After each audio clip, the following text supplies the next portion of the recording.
महाराष्ट्र काय कर्नाटक काय सर्वांनी सबस्क्राईब करा खिलार महाराष्ट्राची शान आणि क्लिक करा बेल आयकॉनवर. एन्जॉय. नमस्कार मंडळी, खिलार कट्टा या कार्यक्रमामध्ये मी सूरज दिघे तुमचं सगळ्यांचं स्वागत करतो. आपण खिलार महाराष्ट्राची शान चॅनल हा यूट्यूब चॅनल पाहतोय मंडळी.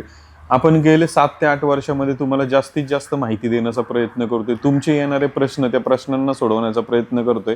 आणि आज आपल्या सोबत जुने जाणकार खिलार अभ्यासक शेतकरी प्रकाश साखळे पाटील आहेत, रेणावीचे आहेत. आणि आज आम्ही रेणावीमध्ये आल्यानंतर त्यांचं ग्रामदैवत आहे तिथे देखील भेट दिली. तुम्ही बऱ्याचशा यात्रांमध्ये जात असताना रेणावीचं ग्रामदैवत आहे त्या मंदिराला अवश्य भेट द्या. सुंदर असं मंदिर आहे. नुकतंच भेट देऊन आम्ही तिकडून येथे आलेलो आहोत. भाऊ नमस्कार, चॅनलवरती आपलं स्वागत आहे. भाऊ, आम्ही मागील तुमचे 2 भाग पाहिले चॅनलवरती की ज्याच्यामध्ये आपण यात्रांबद्दल बोललो.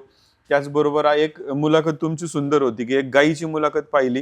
त्या गायीची माहिती तुम्ही दिली की गाय कशी असली पाहिजे याचं आम्हाला उत्तम उदाहरण त्या तुमच्या माहितीतून कळालं. भाऊ, थोडंसं आता आम्हाला हे म्हणायचंय की आता आमची गाय आम्ही एखाद्या ठराविक वळूकडून भरली, ते 9व्या महिन्यामध्ये तिला ते वासरू कालवड कोण झालं.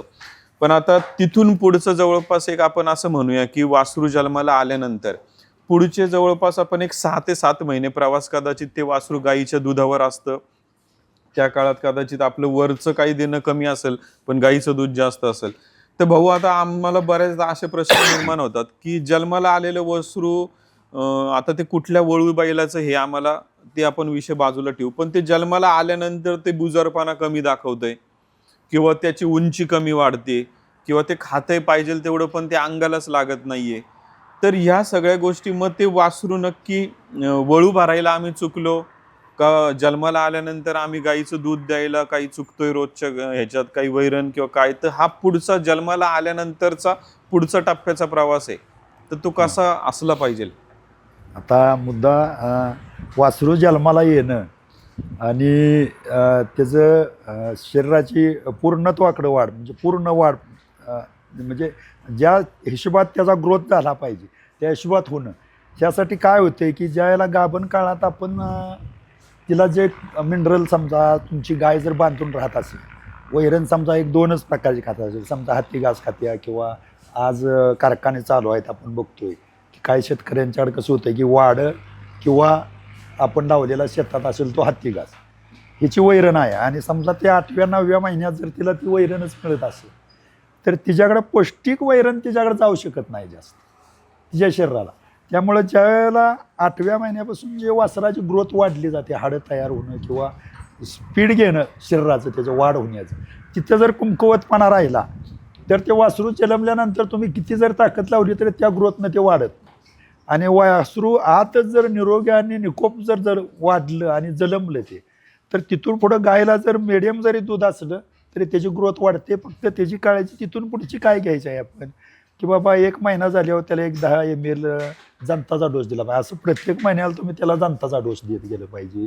त्याला ते मूत चाटाय चालू करतं, समजा खोंड असेल तर मूत पिण्याची सुरुवात करतं का, तर त्याला शरीरात घटक कमी पडले गायकडून, गायला कमी असले तर त्या खोंडाला कमी पडते दुधातून आणि त्यामुळे ते प्रकार होतो. तर ते त्यानं केलं नाही पाहिजे. त्याला ते जे घटकची वीट एक मिळते ते चाटायचं या पुढं टाकली पाहिजे, म्हणजे शक्यतो ते मूत पिणार नाही. मूत नाही पिलं तर शरीराची त्याच्या वाढ व्यवस्थित होत राहील. मूत पेत जाईल तर ते खाण्यावर बी त्याचा परिणाम होतो आणि ते सुधारूच शकत नाही.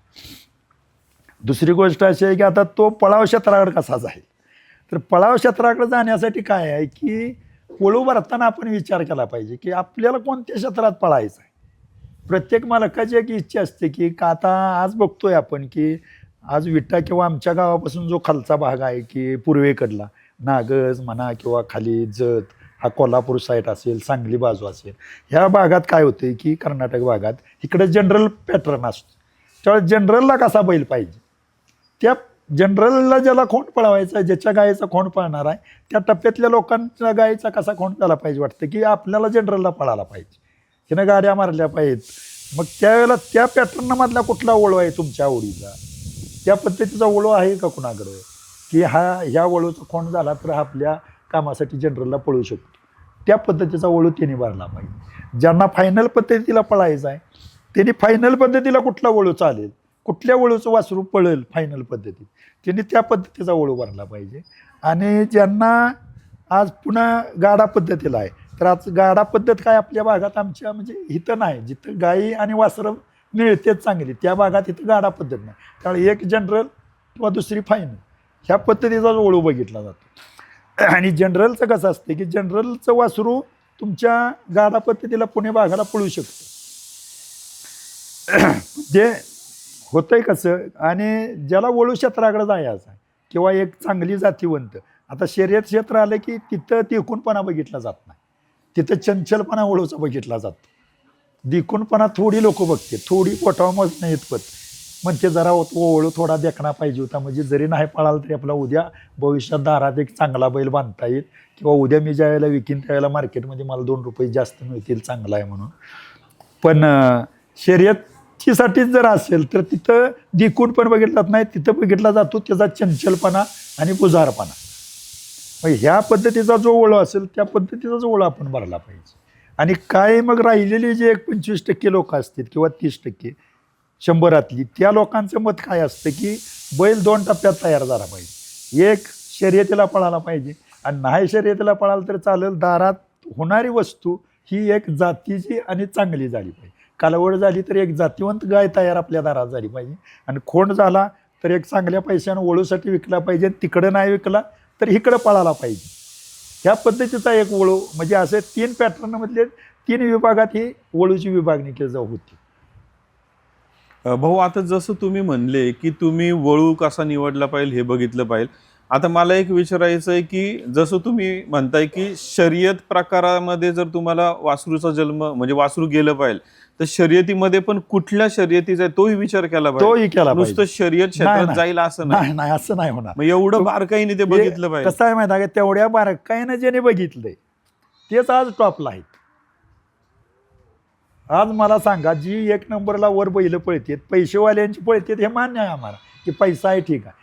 पैसा आहे म्हणून बैल पळत नाही, त्या बैलाला सुद्धा स्पीड पाहिजे ना. 2 नंबरचा 1 नंबरला करू शकतो की पैशाच्या हिशोबावरती दुसरा बैल घालून, पण त्या बैलाला चिटकून तरी आपला बैल पळाला पाहिजे का पैशावरती बैल पळणार नाही. त्यासाठी त्या वासरात सुद्धा पावर पाहिजे आणि वासरात पावर आणण्यासाठी त्याच्या बात पावर पाहिजे. आणि तुमची गायसुद्धा तशीच पाहिजे की जसा बैल पडेल तसं वासरू पडलं पाहिजे किंवा गायसुद्धा तो चंचलपणा पाहिजे की ह्या गायला हा बैल भरला तर वासरू पळाव होईल. अशी गायसुद्धा आपल्याकडे असताना सुद्धा गाय त्याच टेपाची पाहिजे. मंडळी खरं तर या मुलाखतीच्या माध्यमातून आपण हा प्रश्न ह्यांना आत्ता नको विचारायला, तो आपण पुढच्या वळूच्या टप्प्यामध्ये नक्कीच विचारूया. भाऊ आता म्हणजे तो प्रश्न कोणता आहे मी तुम्हाला मंडळी सांगतो की आता त्यांनी कुठला बारकावा सांगितलाय की माझ्या गाईला होणारं वासरू हे ठराविक एका वळू बैलाचं आहे आणि मला जायचं शर्यती क्षेत्रामध्ये ते वासरू विकल्या गेलं पाहिजे किंवा पळायला पाहिजे माझ्याकडून. पण त्यांनी सांगितलं की नुसतं शर्यत नाही बोलायचंय, तर आता शर्यतीमध्ये पट्टा पद्धत का जनरल पद्धत का पुण्याकडची पद्धत ह्या प्रत्येक क्षेत्राला वळूचं काम तसं वेगवेगळं. मग आता प्रश्न हा निर्माण होतोय की आता वळू समोर आपल्या उभा आहे, मग तो नक्की पट्टा पद्धतीचं पैदास देणार आहे आपल्याला का जनरलची पैदास का चिखलगुट्ट्याला जो बैल लागतो त्याची, तर ते आपण वळूच्या विषयामध्ये विचारूया. भाऊ आता हे आमच्या लक्षात आलं की ते वासरू कशा पद्धतीने हे केलं पाहिजे, तर त्या 7 ते 8 महिन्यामध्ये वासराचा व्यायाम किंवा उंची ह्या त्या गोष्टी आहेत. आता तसं पाहायला गेलं तर ह्या नॅचरल गोष्टी आहेत की आई बापाकडनं त्या वासराला उंची, कदाचित असं कधी तुमच्या समोर आलंय की आई आणि बाप यांची उंची सर्वसाधारण आहे पण जन्माला आलेलं वासरू हे थोडंसं त्यांच्यापेक्षा उंचीला जास्त जाते, मग त्याच्या मागच्या एखाद्या पिढीचा काही फरक असं कधी आहे समोर? असं पण होऊ शकतं की त्याची जर आईच्या पोटात आईचा कोटा जर चांगला असेल आणि जर तिला गाभण काळात जर सगळं व्यवस्थित जर शरीराला तिच्या भेटलं असेल, समजा हिंडाय जाणारी गाय असेल डोंगरात किंवा आज बांधून गाय असेल किंवा 1 तास 2 तास फिरून येते आणि डोंगरात फिरणाऱ्या गायला काय होतं की तुम्ही वरनं जे आपण मिनरल देतो काय आहे की ते 100% मिनरल पोचत नाही आणि जे म्हणजे वनस्पतीतनं जे खाल्लं जातं त्याचा रस होतो, म्हणजे रक्तात ते मिसळलं जातं, त्यामुळे ते 100% मिनरल मिळतं. आज मका असेल, आपण काय म्हणतो कॅल्शियम वाढलं पाहिजे किंवा मकाच्या किरड्या गाठल्या पाहिजेत, बैल तयार होतो किंवा 90 ते 95 दिवसाची मका असेल तर त्याच्या किरडीत दुधाचं प्रमाण जास्त असतं, प्रोटीन जास्त त्यातनं मिळतं. तर ते तुम्ही वरनं दिलेलं प्रोटीन पावडर किंवा लिक्विडनं दिलेलं आणि अंगचं असलेलं ते त्याच्यात जी ताकद आहे, आज मला सांगा मल्टीस्टार असेल, टॉनिक अशी मस्त कितीतरी आहेत, पण आईचं दुधाने जी ग्रोथ वाढते त्या वासराची ते तुम्ही टॉनिक देऊन वाटणार नाही ना. मस्त त्याच्या कितीतरी पटीन त्यात असेल, घटक वाढवून असते. पण आईचं दूध जे आपण म्हणतो का नाही, कपर असू दे, पण ते जे काम करते ते वरचं मिनरल काम करत नाही.